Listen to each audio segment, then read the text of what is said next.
আসসালামু আলাইকুম। জিনিসপত্র নিয়ে বের হয়ে গেছি, মানে এটা হইলো ওয়েট মেশিন, মুরগি মাপার জন্য নিলাম।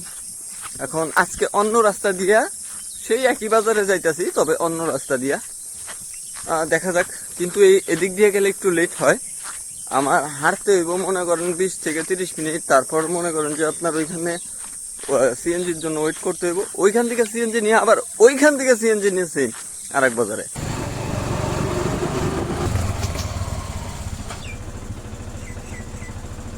জায়গা দেখেন মাশাআল্লাহ, দেখছেন ওই যে দূরে পাহাড়, এটা পুরোটা বিল। আর এই জায়গায় মোটামুটি ঘনবসতি আছে। আর এই যে রোড,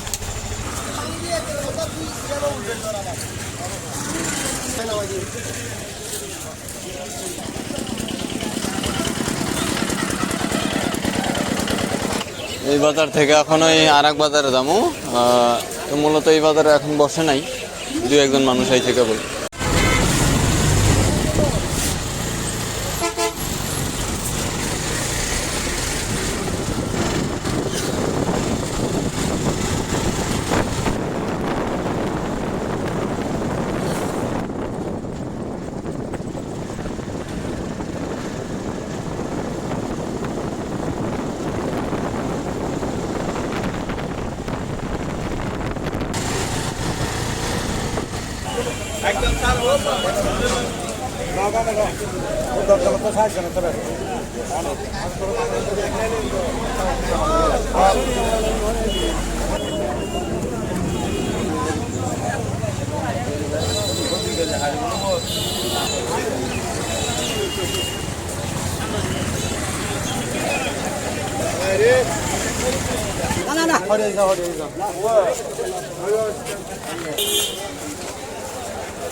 ভালো আছেন?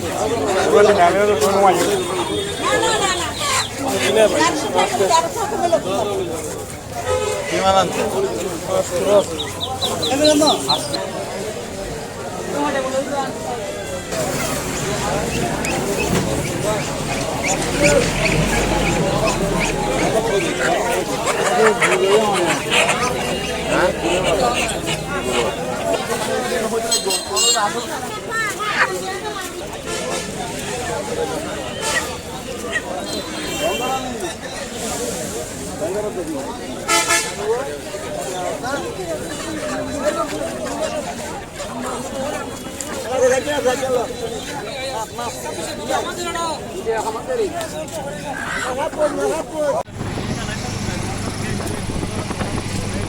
এই আর কি, আজকে একটা দাড়িওয়ালা কালেকশন করলাম। তো দাড়িওয়ালা আরো অনেক উঠছিল, ঝুটিওয়ালাও উঠছিল। তো ওগুলো কেমন যেন আমার কাছে অসুস্থ মনে হইলো, তো এই কারণে নেই।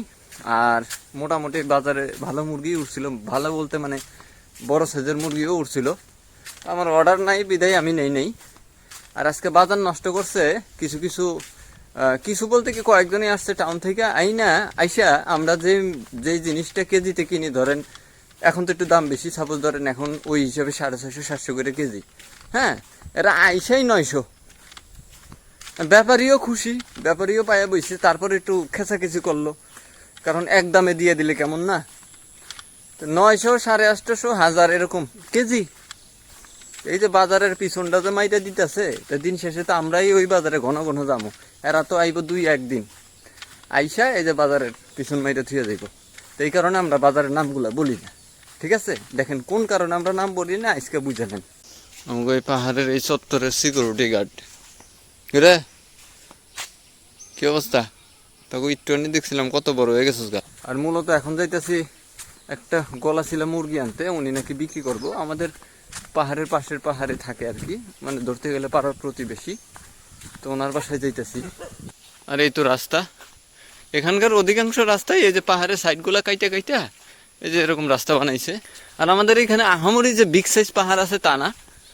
আমি তালা হিসাব যদি করতে যাই যে কত তলার, 3 থেকে 4 তলা বা 5 তলা এরকম উচ্চতার পাহাড় আছে আর কি। দেখেন এইখান দিয়ে গাড়ি ঠেলে উঠান লাগে, আবার কিছু গাড়ি তো ফাইসাই যায়। আর পাহাড়ে তো আপনারা জানেন যে সিএনজি চলাচল করে। সিএনজি ব্যতীত এই জায়গায় যদি ছোটোখাটো একটা পিক আপও দেন, পিক আপ জীবনেও উঠতে পারবো না। আর এখানে কিছু চান্দের গাড়ি আছে, যেটা আমরা বলি আর কি চান্দের গাড়ি। এগুলাতে আপনার ইঞ্জিনে পাওয়ার বেশি, তো এরকম টুকিটাকি রাস্তা দিয়ে ওদের যাতায়াত করতে কোনো সমস্যা হয় না। এই দেখেন, মানে খালি চোখে দেখলে তো মনে করেন যে আরো সুন্দর লাগবে। এখন কেমন লাগতেছে আল্লাহ মালিক ভালো জানে। এই সে বাড়িতে চলে আসছি, এনারা ওই যে পাহাড়ের পাশেই থাকে। মুরগি বলে বিক্রি করবেন কালকে কইলো একজন আমারে। মুরগি বলে বিক্রি করবো কে? আপনি? ওই যে সৌয়া না কি জানি আছে না,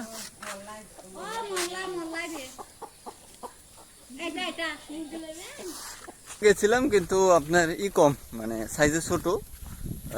বাচ্চা ছাড়ছে, হয়তো ডিম আসতে আসতে 10-15-20 দিন লাগতে পারে, এরকম টাইপের। আপনার পাহাড়ি দেশি যেগুলো আছে না ওগুলো, আমি তো মনে করছিলাম পাহাড়ি জাতের বড় হইতে পারে, তো ছোট দেখে নিলাম না। আমার আজকে যেটা আছে ওইটাই থাক, বেশি কেনাকাটার দরকার নাই, এমনিও টাকা পয়সা নাই। আগে যেগুলো আনছি এগুলো সেল করি, তারপর একটা পরে দেখবো নি। তো আজকের ভিডিও এই পর্যন্তই। সবাই সুস্থ থাকেন, ভালো থাকেন, আল্লাহ হাফেজ, আসসালামু আলাইকুম।